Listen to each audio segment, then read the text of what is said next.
It's time to play some stuff. First row, here we go again.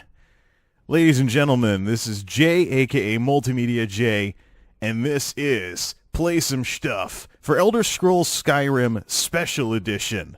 Skyrim again.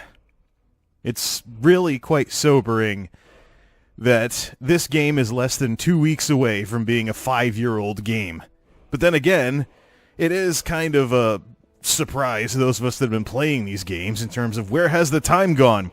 That Oblivion turned 10 years old this year, and next year, Morrowind turns 15. So anyways, it seems like, apparently, according to what we're hearing from Bethesda, that Elder Scrolls 6 is still years away, so here we are with the remastered edition for today's computers as opposed to, well, 2011's. This game is already making headlines because of its graphical improvements over the original release. So we already know that's a given, that this game base is probably better than some versions of Skyrim modded. But the big thing I'm interested in is some of the quality of life improvements, as well as improvements to the code base. Ladies and gentlemen, finally, Skyrim is a proper 64-bit program for today's computers. It's not capped in terms of RAM. It doesn't need workaround patches to hopefully, have higher ceilings for mods and things like that. But anyways, we will not be staring at the title screen here, but there is one very important, well, the big change, of course, is mods. Mods are now something that you can use inside the game client. So what this means, I've already got Dovahkiin Keep and the Dovahkiin Hideout installed for some places for my character to live. But here's the thing, like some games that have been coming out in more recent years, using mods disables achievements. So if you want achievements, you're going to have to play the game vanilla. And the good news about this game is that Skyrim Special Edition will tell you when you're loading a mod, that when you're loading a save game and you have mods, so if you don't want to disable achievements, you have the option of backing out. So what you can do is play through the game vanilla, play through Skyrim vanilla style to get your achievements, and then mod the heck out of it afterwards, which is what most of us were doing with Elder Scrolls games to begin with. It's like, I got through Morrowind, I got through Oblivion, and almost got through Skyrim without modding it for the first time, but anyways. So that's a couple extra steps, that's a couple less steps to load mods, because now you can just quick save, back out to the title screen, then load the mods through the in-game client, and then it just reloads your data files so you can pick up where you left off, as opposed to having to quit out of the game, go to the Steam Workshop site, or start the launcher again, or have to run a third-party program like the Nexus Mod Manager. I imagine Nexus is probably going to stick around, but it's just a little bit more of a chore now to use third-party mod support. But I imagine the Nexus community will keep right on going, and people will have both official mods and third-party injected mods, so to speak, through external programs that will be running at some point. I don't think that the support for things like the Nexus client has been patched out of the Skyrim Special Edition. Quite frankly, Bethesda would have been nuts to do so. But I'm still kind of new to this, so we're going to do some first impressions right here, beginning with this little quality of life improvement. If I go to load a saved game, I don't get my save games anymore. I get a submenu, show all saves, and then character names. So finally, after over half a decade, there's finally proper support in this game for alts. You can pick your character, including the unnamed prisoner at the very start of the game if you want to skip the opening sequence, after going through it once. And even better, as I just noticed today, look with Mr. Goodmane's saves here, you have a bracket with an M. That means there's mods. So basically what happens is you can keep a vanilla save going with the same character. You can keep a vanilla save and a modded save, or you can do an alt that's vanilla, or you can just have alts across the board, vanilla and modded. But there's just so much more quality of life, just even without even starting the game. We're already seeing some improvements here in terms of this. So let me load this. This was my auto save. It has an M to notify that mods are enabled and achievements are not. But I can always have a character that plays through on vanilla. Load times. This game is loaded on a hard drive right now. It's not on an SSD, and as you saw, we had that for a load time. And here we are. So I think it's prudent that we, first of all, yes, this guy's barely even out of the starter cave as I'm starting the game over. As far as Steam is concerned, Skyrim Special Edition is a separate game. So if you already have a modded all to heck version of the original Skyrim with a character with 50 plus hours, even though there might be compatibility issues because of the changes to the game client, and there might be some other compatibility issues as well, you can actually keep your old character and even your old copy of the game if that's what you want. I think eventually, though, 32-bit Skyrim is going to die of natural causes because the 32-bit code introduces limits to the game, like in terms of stability and how many mods you can have running at once, versus 64-bit code. I think ultimately, there's not a lot of mods out for Skyrim Special Edition yet, as opposed to the vast library of the original Skyrim's mods, but I don't expect it to stay that way for very long. A lot of these games are basically kept alive via the mod scene. Morrowind was kept alive, Oblivion was kept alive. It even got to the point where Morrowind started looking better than Oblivion because of all the super mods that started radically upgrading the game. Even a greater than 4 gig of RAM patch that made it kind of sort of like a 64-bit native program. But so anyways, we're out here by Whiterun and it's nighttime and look, a deer. Yeah, well, it's Skyrim. So let's do some comparisons actually. So it's wow, character doesn't get any sleep. He's like me in college. Let's advance forward to 9 o'clock in the morning here, or, well, just almost 10 o'clock in the morning. Let's take in some of this. Of course, there's been some issues with yellow lighting and things like that, but there's the Imperial Watchtower, barely even into the game yet, and the lighting is most certainly improved in terms of the sun rays and things along those lines.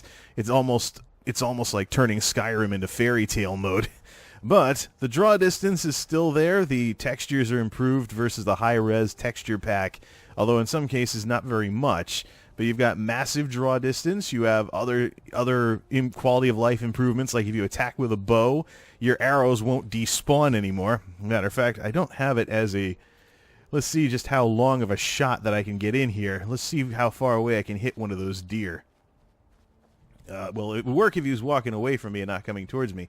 Basically, there was an issue with the last version of the game where where your arrows would despawn when they got too far away from you, even if you could physically see what you were shooting at.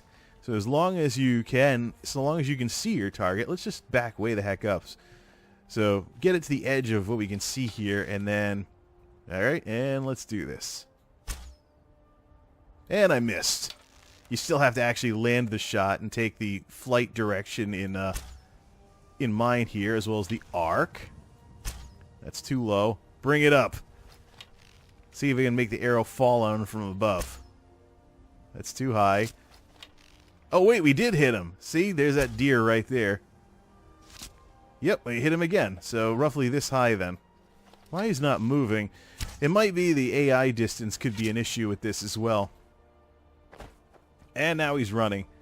So, okay, so you can hit stuff from far away, but there's a bit of an issue left with the AI distance and things along those lines. So, yeah, that's been patched up as well. But the big thing you want to see is the graphics. So it's morning in Whiterun. Let's get some good, take it in, folks, take it in. Mostly cloudy day. Let's go back to regular Skyrim and see what this exact same part of the game looked like. And here we are in vanilla Skyrim, switching back to the old game, and first of all, notice how much longer the load time is to load the area around Whiterun. I actually do think I will be eventually getting an SSHD for the games drive to replace the fully mechanical one I have here. Unfortunately, it looks like all those years of modding and stuff have taken its toll because I have level up on the screen down there, but if I go to the Constellation page, there's no way to raise anything. So, unfortunately, oh yeah, that's right, I did have the companion mod here. Francine Armanet. Francine Armanet, or something. So, vanilla Skyrim still looks good and whatnot, but I think ultimately what's going to happen is, let's just bring this up to almost 10 o'clock in the morning to match where the Special Edition is at. Ultimately, what's going to happen is a modding community is going to develop for the Special Edition They're going to get past the technical. They're going to get past all the technical stuff. And hey, look, rainbow chocobos. There's your mods for you. They're going to get past the technical. They're going to, the technical issues, of course, are now no longer a thing with the 64-bit client. So ultimately, once there's some critical mass for modding, I think the 32-bit Skyrim is probably going to just kind of fall by the wayside, because there's not going to be much more of a point when the new game can be more stable and look better and have the graphics continue scaling up on newer systems. So here we are, similar conditions, and the lighting's not there. It definitely has some, and I have some mods installed, like better rocks, better trees, the high-res texture pack, that's ice. All of those must-get mods that were basically required for good graphics back in 2013 or so. That's on here now, but you can still see a bit of this game's age, just a tad. I mean, the sunlight effects are missing, and things along those lines. It's just less colorful, and some people prefer a more bleak atmosphere for an environment like Skyrim, but the thing, too, is it takes next to nothing to get this game to run smoothly at maximum frame rate for the sync setting on the monitor. It just takes next to nothing. I mean, my last system flew all over Skyrim after an upgrade tops. Now, however, it's just not even, I mean, it's almost like wasted potential to play the old 32-bit client like this. However, because some of the people that made some memorable mods for original Skyrim have left the scene and they may not be coming back, there's a chance that in order to play certain kinds of mods, you are going to need old-school 32-bit Skyrim.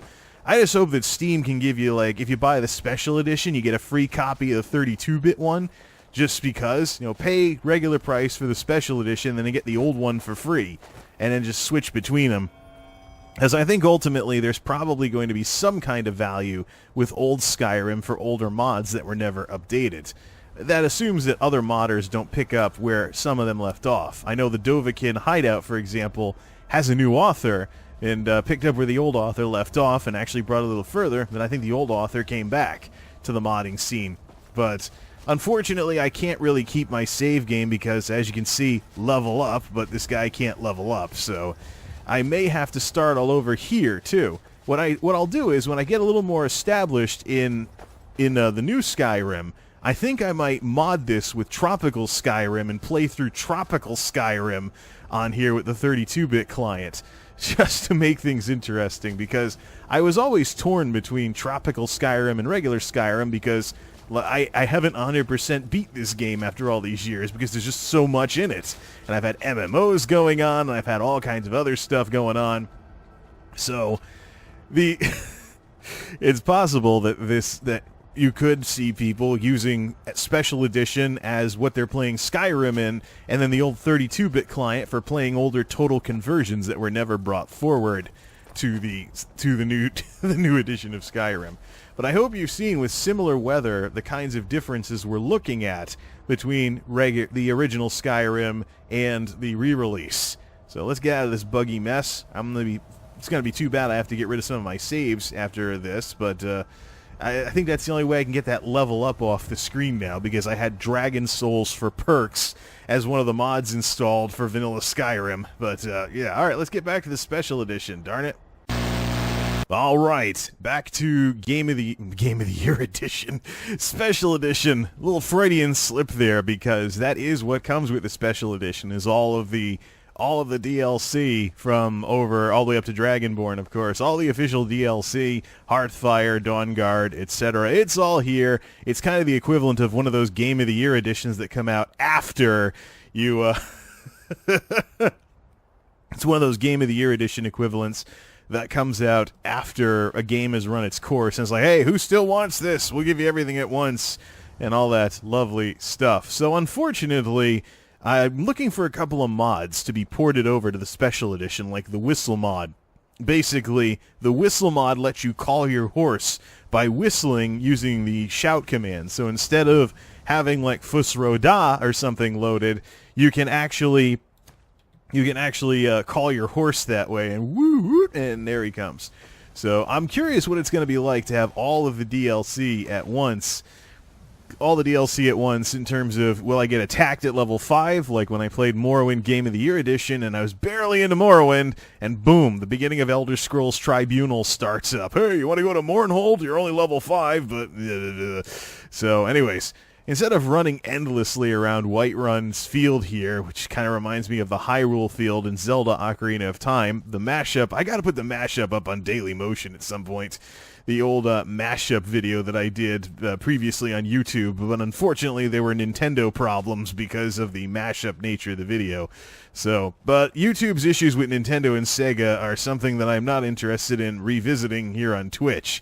So, of course, all you people who watch the Lindy Beige videos are still not going to be happy about swords when they're drawn. Don't go, shing! They just don't! How would you do that without blunting the blade on your sword?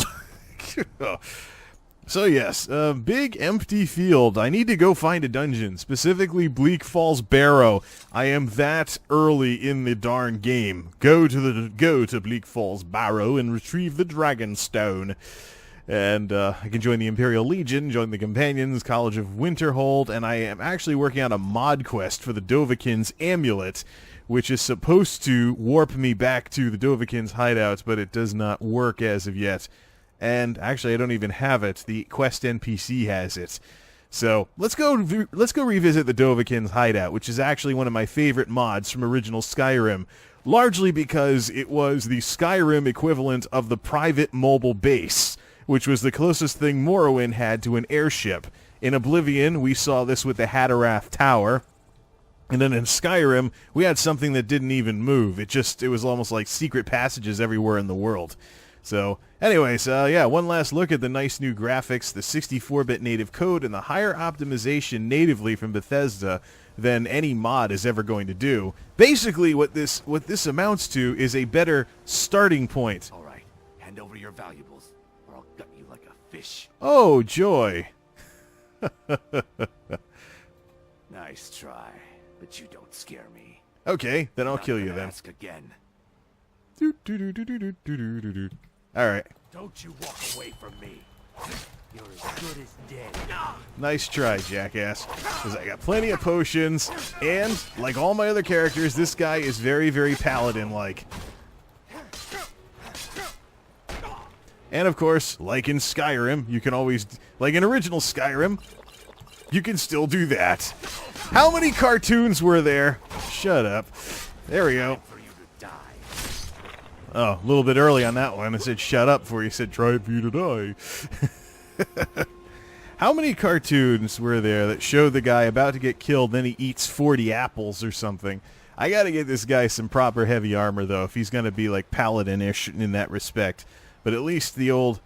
Now, this is something I'm already missing from Elder Scrolls Online, the ability to use your number keys for certain attacks instead of having to always switch between a healing spell and your weapons.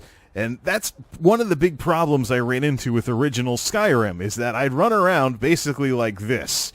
Instead of being a proper fighter, I'd be running around with a sword and restoration spells on the other hand, which is stupid. And in Oblivion, I would not have done that. I would have just quick bound them or something like that. As much as these games, and I never really got to develop block skill, even though I was doing basically sword and board, but with something other than the board part of it. But it's in Oblivion I had ain't that something? Getting a lot of light armor skill, that's for sure. But in Oblivion, of course, we have... Now, as much as these games may not like World of Warcraft, that's one of the... people may try not to be a World of Warcraft copy. The action bar, even if it's hidden, is something that... It's not only something that it was a good idea, but Morrowind had something like that, too, with some of the quick slot things. You could push a button, load that spell, and then put up your hands and cast it. So, I suppose we should probably mention... Ooh, gold, but I don't have a pickaxe yet. We should probably mention the water engine, because I remember when the original Skyrim first came out, I thought the water looked amazing compared to Oblivion and Morrowind. Morrowind had, like, flickery pixels for water in the original version of the game, and Oblivion had something resembling liquid, but I just remember just staring at the river, and Skyrim, the original one, being the first game that I just wanted to fire up and walk around in and enjoy the scenery. Actually, let's go to the Dovahkiin's hideout and look at the look at the rushing river before the waterfalls in both versions of the game for another graphical comparison. I don't think I really want to spend a lot of time around the Dovahkiin's hideout, but let's do that. Let's look at how the water's improved since 2011. Here we are back in original Skyrim, and I think this is modded actually. I think I am running a water mod, so it looks like comparisons here just aren't going to be a thing. It's not going to be really possible to, but just the fact that the water was flowing as opposed to a moving texture was a big improvement in 2011. And of course you get to the actual waterfall, and that's the Dovahkiin cabin down there, which is unfortunately is not yet in the special edition version of the Dovahkiin Retreat. But we'll figure that out later, and might try some other house mods too as the newer stuff comes out, and it's easier to add mods to the game thanks to the in-game loader. But this is what it looked like in the original Skyrim, and of course let's take a look at the draw distance. Roughly 10 o'clock in the morning on a sunny day in this game, and I used to think that water looking like this was cutting edge. Of course, that was 2011. I think even the rocks are modded. Now let's move forward to the special edition. Why is it every time I fast travel anywhere in this game, there's a wolf ready to kick my ass? We're back in the special edition, with, as you can tell by the improved graphics. We're back in the special edition, as you can tell by the improved graphics going to that exact same waterfall. And I like how things are smoother and a bit more refined here. And let's see here. This is unmodded, by the way. This is what you get out of the box. And it sort of looks a little better. There's a bit more of a bleaker, cartoony thing. I think the lighting that they improved in this game for this special release really does a lot. And, oh, and by the way, these rocks are not modded. This is what comes with the game. So it basically, what this is to the modding community, is it's a better starting point. And that's why I think that 32-bit Skyrim is probably only going to be something for legacy support. If you have old mods that are no longer supported, then that might be the only way to play them. But I think ultimately 64-bit Skyrim is just absolutely going to displace its 32-bit predecessor. Now, while we're at it, let's kind of take the not-so-shortcut here to the Dovahkiin's hideout and look at what exactly has been done to that mod in recent years. So first of all, the cottage isn't here, as you can, well, if I can keep this guy above water, or at least the camera, the cottage isn't in this version of it yet, so there's no easy bridge. So there's the way in, little hole in the ground right there. It's actually easier to get to, there's the wolf I killed when I fast traveled over here. It's actually easier to get to the Dovahkiin hideout through your player houses, of which I should probably get some gold and buy one. The fun part is this mod gives you 20,000 gold, so I can probably get the Solitude Mana or something like that. Or well, I'm in Whiterun right now, so. But when I enlist with the Imperial Legion, I'll probably. And of course, there's the modders actually have themselves in here as characters with their own voices recorded as well. But ultimately, Special Edition Skyrim is a fresh start for me. So, starting over, new character, might level a different way and things like that. And I might even, well, no, I am going to take the Empire side in the Civil War because I can create an alt now that's Stormcloak. And I don't have to worry about which save was which and things along those lines. So, this is new to the Dovahkiin hideout. Apparently, there's a dungeon in it or something. I do not remember this being in previous versions of this mod. This mod has been radically expanded since I've been away from the game. There's even a shrine to Nocturnal over here that gives you some special abilities, not unlike the shrines to the Divines. And then I think these are actually doors that lead to the DLC's content and things like that as you unlock them. So the original Dovahkiin Retreat actually, well, how do we get out of here now? The one that doesn't have the flags. The original Dovahkiin Retreat had quick shortcuts to all your player homes. This one has quick shortcuts to all your DLC player homes as well. This does create some issues, though, because the paths through the player houses, especially when you unlock them, are paths that the NPCs can take. So when you marry someone in this game, your spouse, when you tell them to move somewhere else, they're probably going to go through the shortcut through your house to get there the quickest. So there's this hideout living quarters. We have the door here. Here's something a little more familiar, the cabin-style bedroom in the Dovahkiin hideaway with the statue of Dibella and things like that. And of course, you have a room for all your stuff over here. I do not like putting, though, plot items in mod houses, or I do not like decorating mod houses with anything more than common items, because there's always a chance, as happened with Alice Therium, where the mod author just blanked so much of it and totally redid the mod from scratch. It's actually possible to lose items. Hey, anyone want a firewalk? It's actually possible to lose items because the mod person changes their mind and changes their mod too much. So I probably will only have common stuff in here, like if I raid bandit caves and get a bunch of steel swords, then I'll bring them back to, I'll put them in the weapon racks here. But any really important items, like if I get a super rare weapon, player houses only. Not like you can't get all the player houses in this game. So this is the hideout. Apparently this is the main player hideout, but it feels more like a maze. There is a way to warp up to the top level, but there's really nothing up there. So yeah, this is basically just more player space. More player space, and of course you have the dungeon, you have the cavern, and you have the place you can work on your trade skills. Let's go there. There we go. This is definitely familiar, and of course over here we got one of the NPCs with the mod thing using the forge right now, but hey, everything's still here, minus all those dragon bones I stuffed the dragon chest with. And then of course you have this guy here. You're at places to practice all your trade skills. The catch here is the warp room, which has been redesigned as well. Let me see if I can even still find it. Oh, right here.